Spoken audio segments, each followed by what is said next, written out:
Welcome to Captain Jim TV. The Mirai Pulse and the Mirai Pulse LX, two new grav bikes, ultralight vehicles in Star Citizen. They just dropped with the 3.23 patch, one of the many new things that have just coming with this patch. Are they worth it? So, design-wise, I would say they look pretty awesome. If you're even remotely into bikes or futuristic bikes, I think for me, start playing Cyberpunk. The bikes in Cyberpunk were a big draw. They were so cool. The arch bikes. There are some aspects in here. The sort of the Pulse has a pretty strong here. You see the strong here, the front fork that would normally be holding a wheel here. We've got a Gatling gun kind of design. But that front fork, a little bit reminiscent of Arch from Cyberpunk. But the bike is certainly ticking all the boxes. It looks fantastic. I love that rectangular headlamp. If you saw on Inside Star Citizen, they show you the component process here. Love the way they've fitted the components into this vehicle, made use of the fuel tank space that that sort of classic motorbike fuel tank space, put the components in there. The way it folds out and opens out to reveal those components is very, very cool. I also think it's a very practical vehicle, and that's one of the reasons that I'm really into it. And I'm saying a big hell yeah to worth it. I think we've got a few things going on right now in Star Citizen. They've just increased the in-game prices of all the ships. I'm pretty sure that there's going to be a ship wipe coming for all of the current in-game bought ships soon,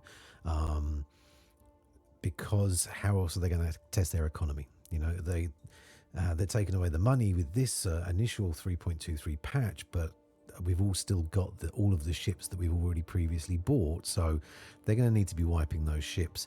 And it's going to be a lot more expensive to get those big vehicle carrying ships like the Corsair and the Valkyrie, which is what I currently use to move around the Ursas and the Dragonflies. But as soon as those go, and it's going to be a lot longer to be able to afford those ships again, these little bikes, they're going to fit in the back of pretty much everything. They had a really funny shot in Inside Star Citizen where they shoved it into an Aurora, I think. But the point is it can go into a cutter. It could go into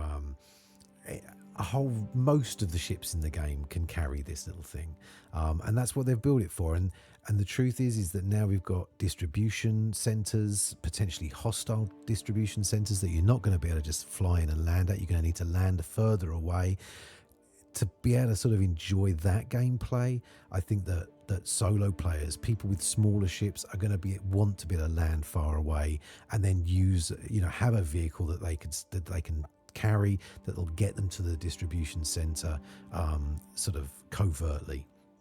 So from that standpoint alone, this is going to be a really useful ship vehicle. Obviously there's also a racing version.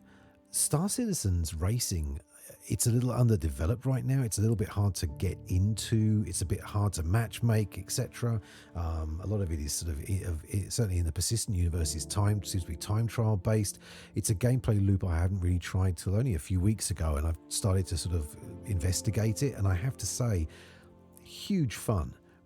Great mode. I really think that pushing into racing for Star Citizen could become an esport, could become a very strong game mode just unto itself. So the fact that they're thinking about that, the fact that they're pushing the racing version of this bike as well, they're obviously thinking about that themselves and strengthening that gameplay, and I'm all for it. I think that's going to be another way to really enjoy this game. So I'm super psyched to see more racing things come out, more racing options come out. Price-wise, if we zoom down to the price, in truth, it's a lot better than I expected. So, in the grand scheme of things, I know that there's armor packs that are available that are almost in this sort of equivalent price range. You can buy paints that are also kind of like starting to lean into this price range. So actually, you know what? Considering how practical this ship is going to become, and how useful it can be, and the fact that it actually opens out quite a lot of gameplay loops, and looking at a lot of their other pricing structures, it's pretty good. It's pretty good. It comes with there's a multi-pack, so you can get a discount, and of course it comes with there are 4 paints right now. I think this is the sort of vehicle, and all of the racing vehicles really, the sooner that there are more paints available, the sooner that there's an ability for people to start forming teams and having a livery that they're using for their team.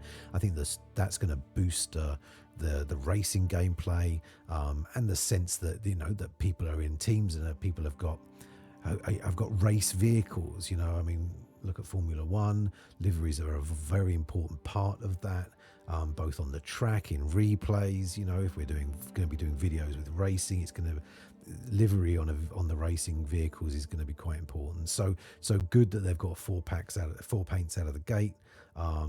More, I hope, will follow to give more variety. So all in all, is it worth it? I would say a big yes. I think that this is actually a really great, pretty reasonably priced for Star Citizen way for solo players, people with smaller ships, people who aren't necessarily going to have the $300 or $400, whatever it is, to get a Valkyrie or to get a Corsair. It's going to give them an option for really practical ground vehicle movement, which I think is going to help with a lot of the different gameplay loops that they've just brought in with 3.23 distribution centers, hunting, animal hunting. Yeah, is it worth it? It's a thumbs up from me, and I'm very excited to take one of these out now. 3.23 is dropped.